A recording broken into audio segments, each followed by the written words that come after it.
بسم اللہ الرحمن الرحیم۔ ناظرین محترم، لوگ سوال کرتے ہیں کہ ہم نے خواب کے اندر سانپ کو دیکھا۔ اب سب سے پہلے ہم نے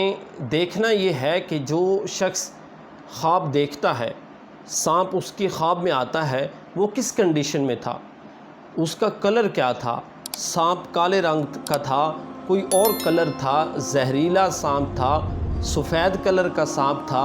کس طرح کا سانپ تھا، اور کیا اس نے آپ کو نقصان پہنچایا، نہیں پہنچایا۔ تو ہر ایک کیفیت جو سانپ کی ہے، اس کی جیسے جیسے کیفیات مختلف ہیں، اسی طرح اس کی تعبیرات جو ہیں وہ ساری کی ساری مختلف ہیں۔ اب اس کی جو سادہ شکل ہے، یعنی سانپ سادہ صورت کے اندر کوئی اگر دیکھتا ہے خواب کے اندر، تو اس کی پھر تعبیر کیا ہے، میں آپ کو کچھ تھوڑی بہت جو تعبیرات ہیں اس کے سانپ دیکھنے کے حوالے سے اس کی وہ بتا دیتا ہوں کہ کن کیفیات کے اندر کون کون سی کیفیت ہو تو سانپ اگر خواب کے اندر آئے تو اس کی تعبیر کیا ہوتی ہے۔ اب آپ نے نوٹ کر لینا ہے کہ آپ کی خواب جو ہے وہ کس طرح کی ہے، تو آپ نے خود اندازہ لگا لینا ہے سن کر سمجھ کر جو سانپ خواب میں آیا ہے وہ کس کنڈیشن میں تھا۔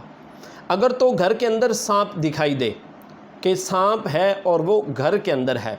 تو پھر کوئی ایسا دشمن جس کے ساتھ آپ کا واسطہ ہے وہ آپ کے گھر کے اندر موجود ہے۔ یہ اگر کسی کو خواب آئے کہ وہ اپنے ہی گھر کے اندر سانپ دیکھتا ہے، تو اس کی تعبیر یہ ہے کہ کوئی دشمن ہے جو اس کے چار دیواری کے اندر رہتا ہے، گھریلو دشمن ہے جو اس کو نقصان پہنچانا چاہتا ہے، اس کو اس پر نظر رکھنی چاہیے۔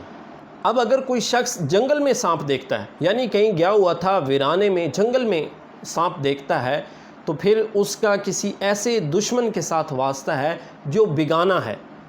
جاننے والا نہیں ہے، وہ کسی کو جانتا نہیں ہے، لیکن وہ اس کی جان کا دشمن ہے اور اس کے خلاف پروپیگنڈا کرتا ہے اور اس کا نقصان کرنا چاہتا ہے۔ پھر اگر کوئی دیکھتا ہے خواب کے اندر کہ اس کی سانپ کے ساتھ لڑائی ہو رہی ہے، گتھم گتھا ہے، یعنی وہ سانپ اس کے ساتھ لڑائی کرتا ہے، یہ اس کو مارنے کی کوشش کرتا ہے، وہ آگے سے اس پہ حملہ کرتا ہے، یعنی سانپ اور بندہ، عورت بھی ہو سکتی ہے، وہ آپس میں جب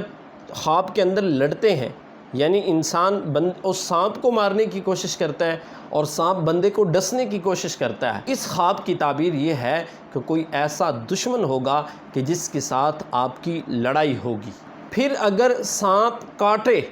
یعنی کسی کو ڈس لے، کاٹ لے، تو اس کی تعبیر یہ ہے کہ دشمن اس انسان کا، اس شخص کا کوئی نقصان نہیں کر سکے گا۔ اور پھر خواب دیکھنے والا سانپ کو دیکھتا ہے اور دیکھ کر اس کو مارتا ہے اور اس کے دو ٹکڑے کر دیتا ہے، یعنی سانپ کے مارنے کے بعد اس کے دو ٹکڑے ہو جاتے ہیں، تو اس کی تعبیر یہ ہے کہ دشمن سے انصاف حاصل کرے گا۔ اب اس کی مختلف کیفیات میں نے آپ کے سامنے رکھی کہ کس حالت کے اندر ہو، کہاں پہ ہو، تو اس کی کیا تعبیر ہوتی ہے۔ تو اسی طرح اگر سانپ کو وہ مار کر اس کے دو ٹکڑے کر دیتا ہے تو اس کی تعبیر یہ ہے کہ وہ دشمن جو اس کی جان کا دشمن ہے، اس کی ذات کا دشمن ہے، کہ اس شخص کو دشمن سے انصاف ملے گا۔